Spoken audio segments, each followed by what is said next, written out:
Baik teman-teman, kali ini saya akan uh, mencoba berbagi kepada kawan-kawan tentang tentang materi yang sudah saya buat ini di sini, antara lain yaitu materinya yaitu cerita fantasi yang dibuat oleh saya sendiri. Dan langsung saja yang saya sampaikan pada saat ini adalah cerita fantasi. Nah, cerita fantasi itu merupakan salah satu genre cerita yang sangat penting untuk melatih kreativitas, dan nantinya ada yang disebut dengan fantasi aktif dan ada juga yang disebut dengan fantasi pasif. Nah, sebelum kita masuk pada jenis-jenisnya dulu, perlu saya kenalkan, nama saya adalah Anugrah Dagolo, NIM 18200261046. Sekarang semester 7, mengabdi atau sedang melakukan PNP2, yaitu program pengenalan lapangan di SMP swasta Kristen BNKP area Teluk Dalam. Dan langsung saja mari kita berlanjut pada materinya. Ini saya jelaskan materinya dan penjelasannya. Yang pertama, pengertian dari cerita fantasi.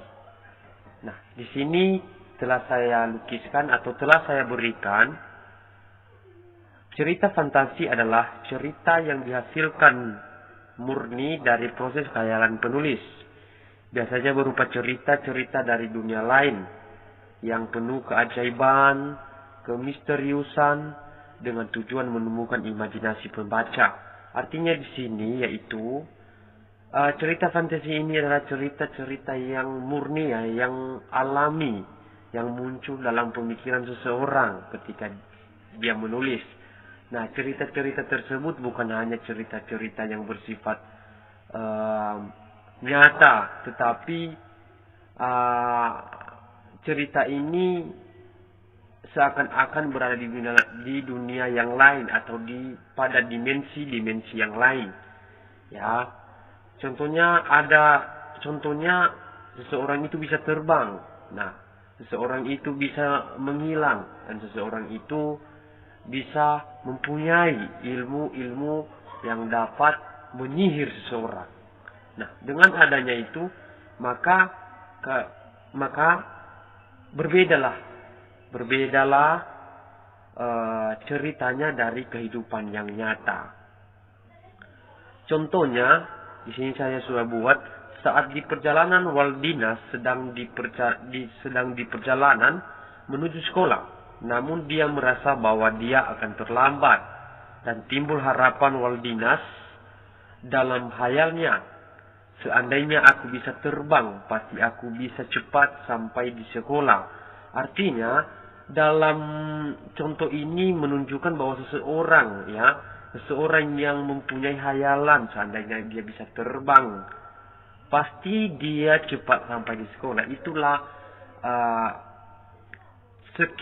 sekitar dari pengenalan fantasi ini, sekitar dari pengenalan fantasi ini. Artinya, apa yang tidak bisa dilakukan oleh manusia bisa dilakukan atau bisa diceritakan atau bisa dilakukan oleh manusia dalam cerita fantasi. Selanjutnya yaitu ada beberapa ciri umum. Dan sebelum itu juga kita masuk pada ciri, belum saya cantumkan jenis-jenisnya. Tadi saya sudah sempat mengatakan bahwa ada dua dari jenis cerita fantasi, yaitu cerita fantasi aktif dan cerita fantasi pasif. Yang pertama, cerita fantasi aktif, yaitu cerita fantasi yang dikendalikan oleh pikiran dan kemauan. Artinya, fantasi ini berasal dari pemikiran seseorang, berasal dari kemauan seseorang, berasal dari hasil imajinasi seseorang secara murni atau secara alami.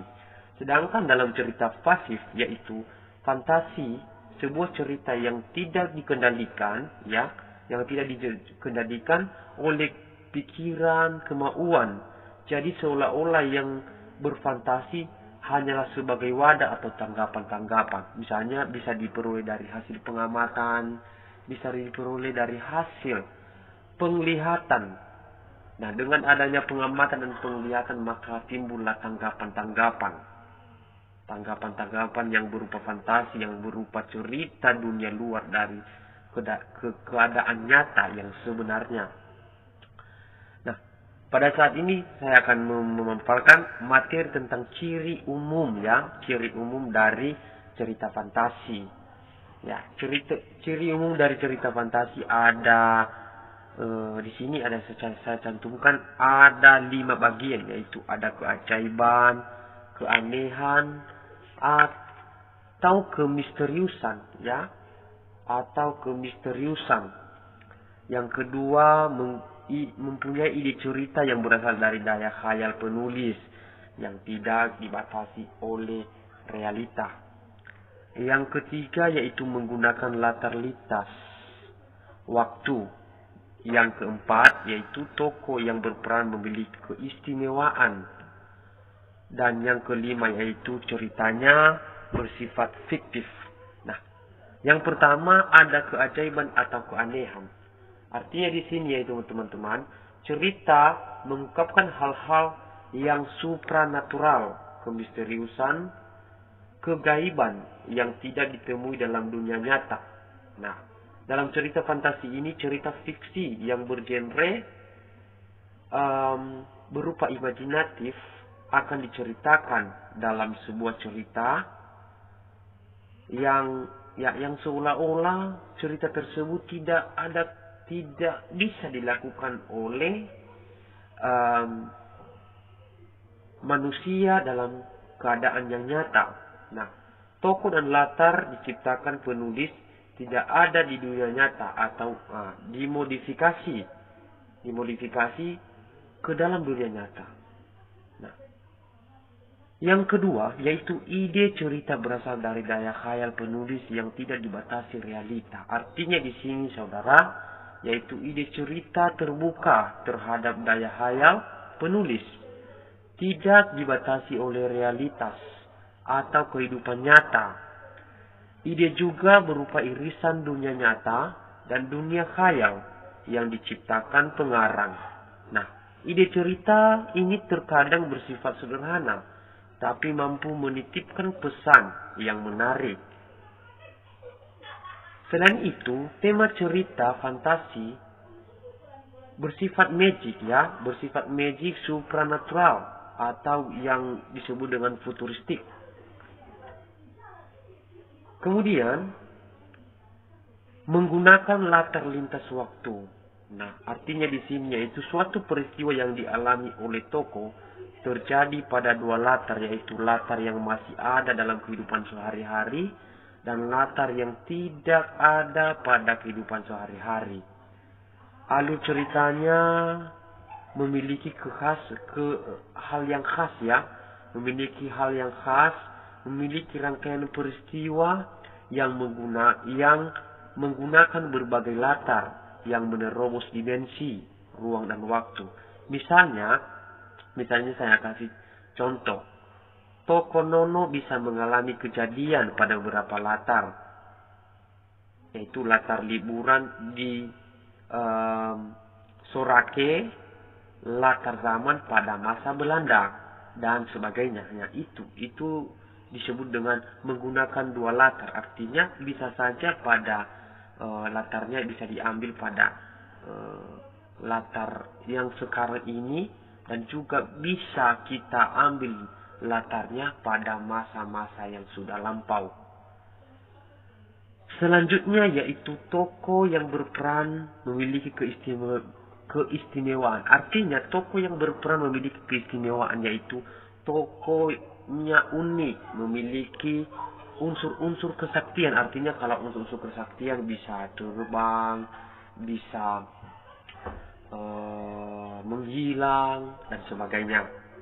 Nah, Tokoh dalam cerita fantasi bisa diberi watak dan ciri yang unik yang tidak ada dalam kehidupan sehari-hari. Tokoh memiliki kesaktian tertentu, ya, memiliki kesaktian tertentu. Nah, selain itu, tokoh mengalami peristiwa misterius yang tidak terjadi pada kehidupan sehari-hari. Dan selanjutnya, tokoh itu selalu mengalami kejadian dalam berbagai latar waktu. Nah, dan selanjutnya yaitu cerita yang memiliki sifat fiktif. Artinya di sini yaitu cerita yang tidak ada di dunia nyata. Cerita fantasi bisa diilhami oleh latar nyata atau objek nyata dalam kehidupan sehari-hari. Tetapi dalam cerita fantasi tidak ada kaitannya dengan dunia nyata, tetapi melainkan ceritanya berpadu pada hasil imajinasi seseorang atau hasil khayalan seseorang.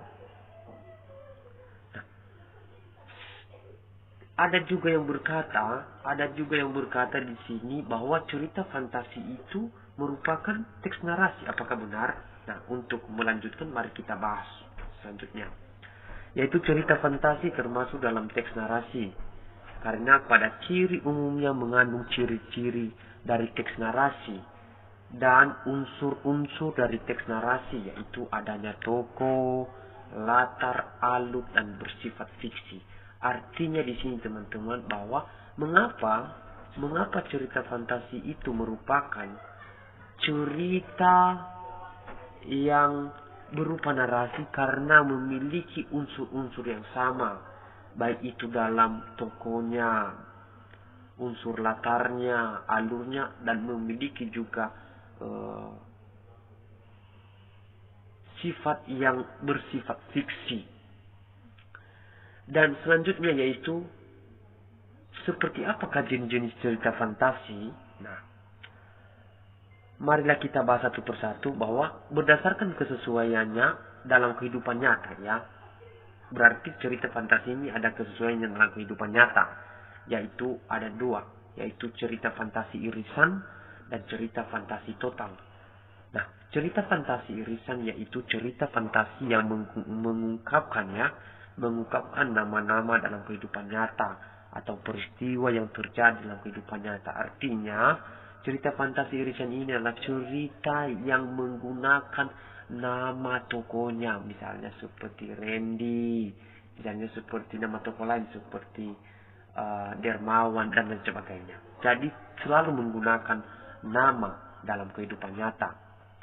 Dan yang kedua yaitu cerita fantasi total, yaitu berisi fantasi pengarang yang tidak menggunakan nama maupun kejadian dalam kehidupan nyata. Artinya di sini yaitu cerita fantasi total, yaitu cerita fantasi yang benar-benar tidak ada kaitannya dengan dunia nyata. Buktinya saja nama tokohnya saja tidak diberikan dalam kehidupan nyata seperti dalam kehidupan nyata, tetapi melainkan nama-nama tersebut adalah nama-nama yang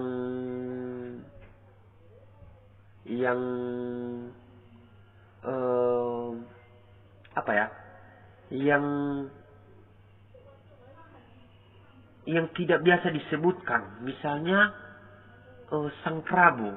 Nah, kalau di dalam kehidupan nyata mana ada Sang Prabu? Sang Prabu itu ada pada masa kerajaan. Nah, sekarang kita berada dalam sistem pemerintahan republik. Jadi di sini kita lihat bahwa cerita fantasi total ini adalah cerita yang tidak ada kaitannya dengan kehidupan nyata, tetapi memiliki cerita fantasi atau memiliki cerita yang ada hubungannya dengan dimensi-dimensi lain. Nah, untuk lebih memperjelasnya bahwa ada beberapa unsur instruksi dari cerita fantasi ini. Yang pertama yaitu tema. Nah, tema adalah pokok pikiran yang mendasari karangan yang akan disusun dalam tulis menulis. Tema adalah pokok bahasan yang akan disusun menjadi tulisan. Artinya yaitu bahwa tema ini adalah suatu pokok pikiran, ya, suatu pokok pikiran dalam sebuah cerita fantasi. Nah,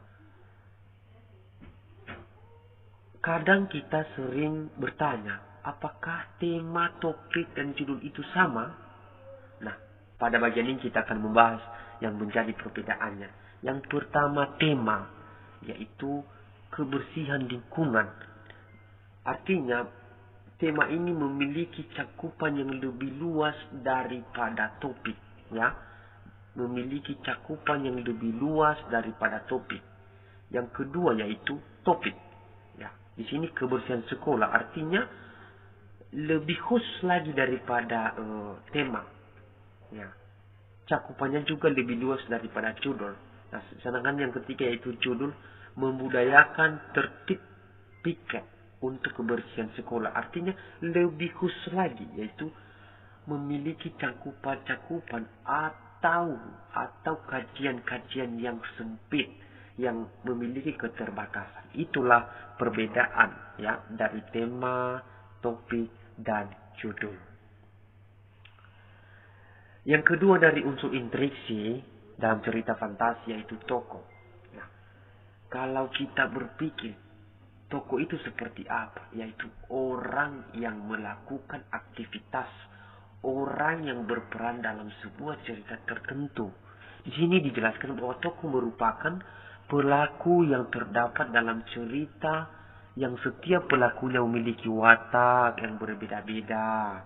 Watak tokoh yang dimaksud adalah karakter seperti baik, pemarah, pemaaf, adil, bijaksana, pemberani. Artinya di sini adalah tokoh itu adalah sebagai orang yang melakukan aktivitas yang memiliki tingkah laku, yang memiliki watak. Nah, di sini ada watak baik, ada watak pemarah, ada watak pemaaf, dan lain sebagainya. Nah, di sini juga tokoh dan penokohan dalam cerita memiliki beberapa jenis. Ada beberapa jenis dari tokoh, ya.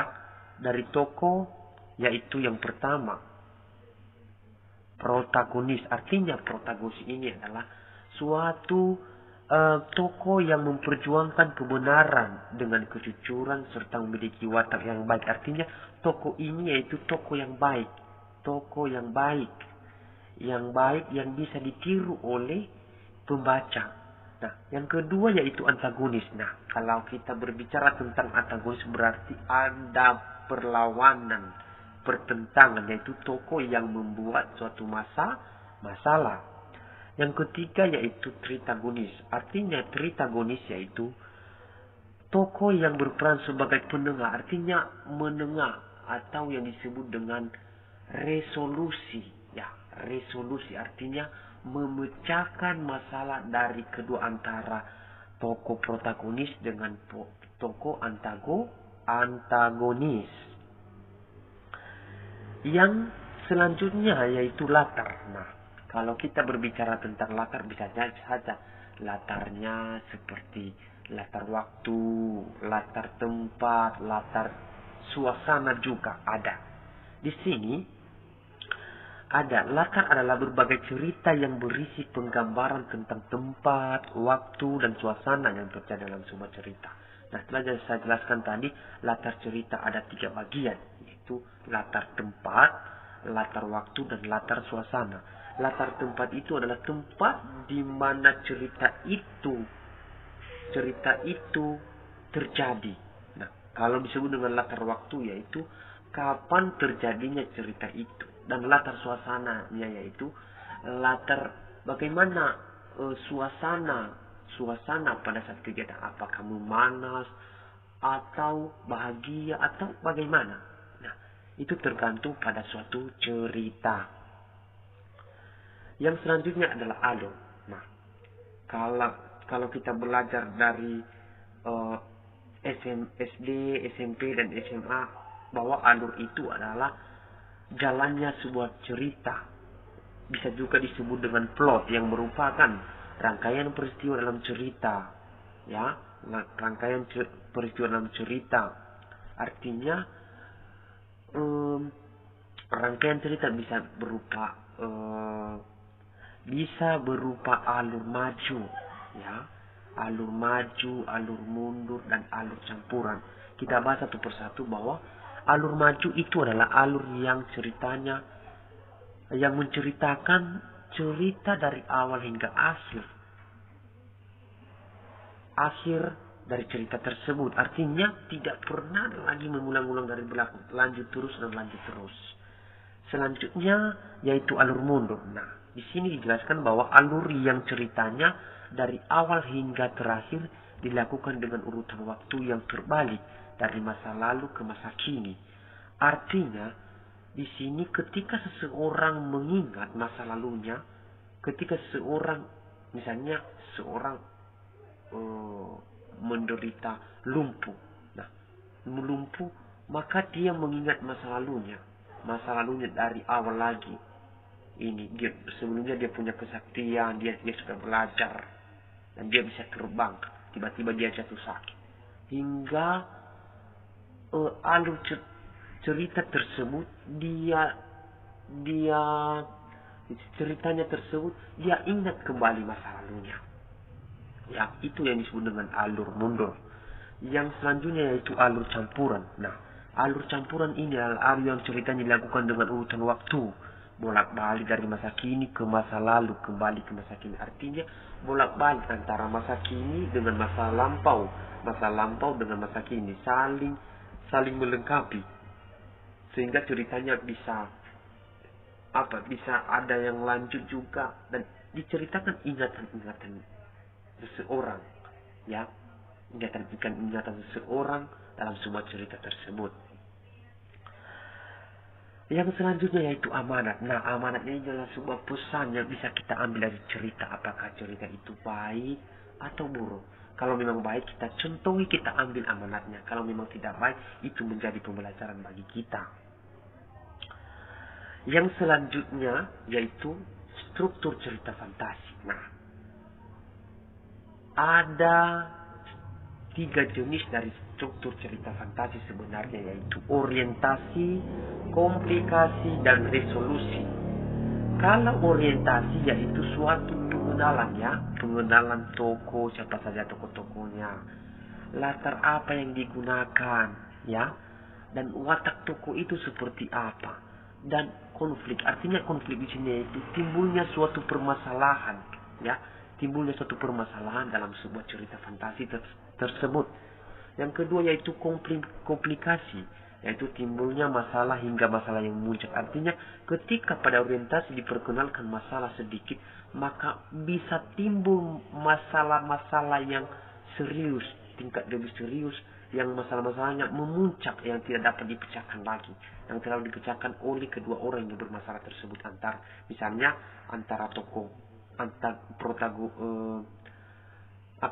tokoh, protagonis dan antagonis. Artinya tidak dapat dipecahkan. Nah, disitulah komplikasi berfungsi, yaitu menceritakan bagaimana timbulnya suatu masalah hingga masalah tersebut memuncak lagi. Nah, dan yang ketiga strukturnya adalah resolusi. Artinya penyelesaian masalah. Bisa kita kaitkan bahwa kalau tidak pernah ada masalah, maka bukan itu sebuah cerita. Dan kalau memang tidak pernah ada solusi dalam sebuah masalah, maka masalah itu akan menumpuk dan itu tidak bisa dijadikan sebuah cerita. Baik itu cerita dalam dunia nyata ataupun cerita fantasi atau khayalan. Makanya tetap ada yang disebut dengan resolusi. Artinya menyelesaikan masalah. Misalnya tadi telah saya jelaskan bahwa ada 3 dari tokoh-tokoh, yaitu tokoh protagonis, antagonis, dan tritagonis. Nah, yang menjadi solusi dalam tokoh tersebut adalah tritagonis, yaitu menjadi alat yang menjadi penengah yang dapat menyelesaikan suatu masalah antara masalah protagonis dengan masalah antagonis.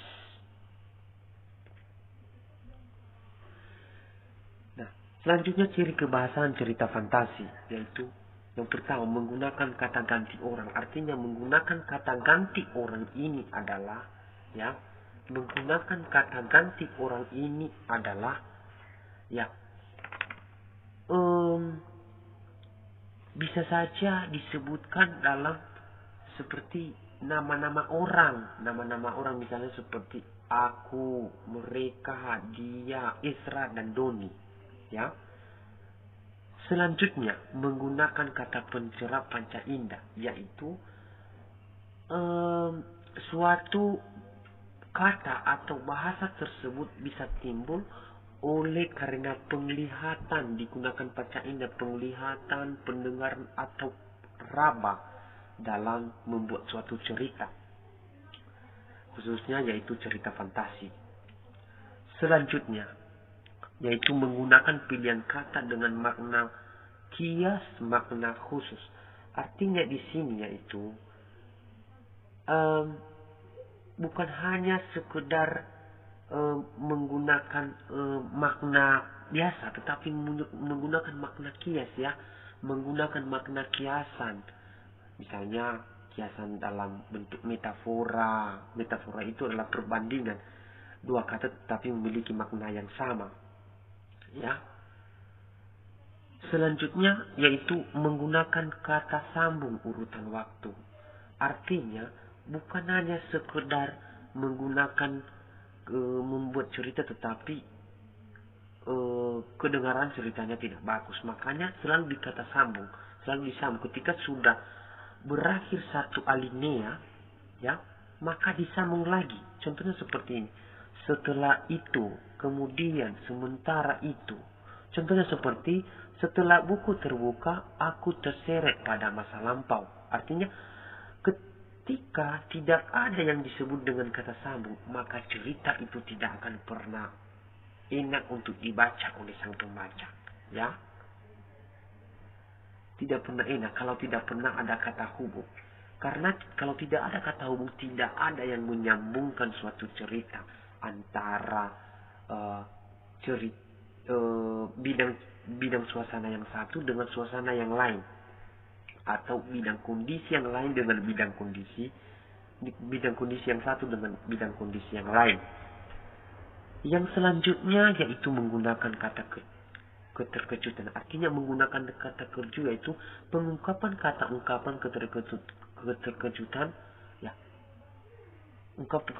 keterkejutan yang membuat pembaca itu lebih asik lagi untuk membaca, yang berfungsi untuk menggerakkan suatu cerita.